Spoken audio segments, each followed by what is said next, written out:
Here in Warrenton, what began as a single feed store has become much more since its start in 1955. However, over the years, the mission has always stayed the same, serving farmers and rural communities who depend on them. Today, that one store has grown to 13 stores, a reality that's even hard for owner Tyler Johnson to believe. I grew up around farming.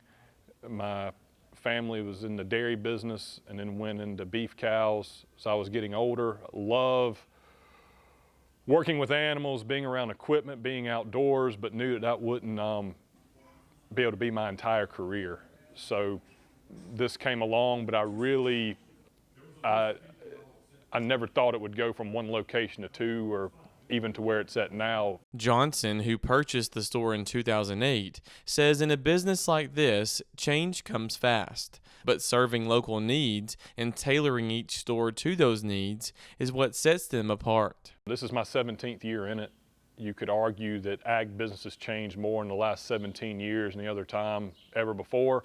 And I can't guarantee this, but I'm almost certain of one thing: it'll change even more in the next 17 years. Georgia's a really unique market. It's a lot of independence, and we love to maintain our independence with things.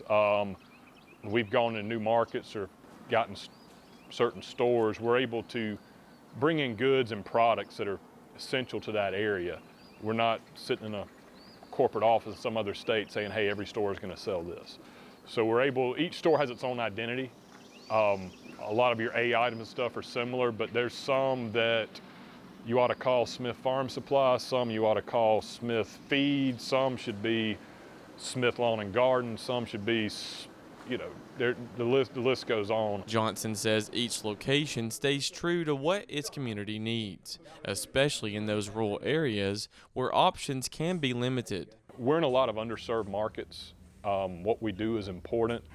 It's not that we choose underserved markets so it's not as much competition or anything like that, because we run into logistical challenges just with smaller fields, busier roads, lower populations. But if you want a 250-gallon tote of Roundup, or if you want a 18-wheeler load of fertilizer and you're in South Georgia, you have several places to call.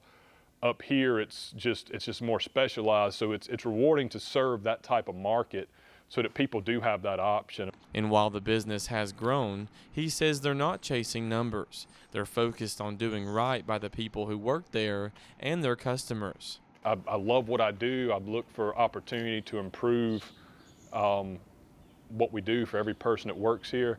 Getting the location doing more bulk feed, that location was bought to make the other 12 locations better. I really don't know what's next.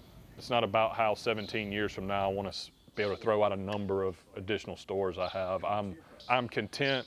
I'm content with how things are, but at the same time, like I said before, we are constantly trying to grow and advance what we do in a good way. Reporting in Warrenton for the Farm Monitor, I'm John Holcomb.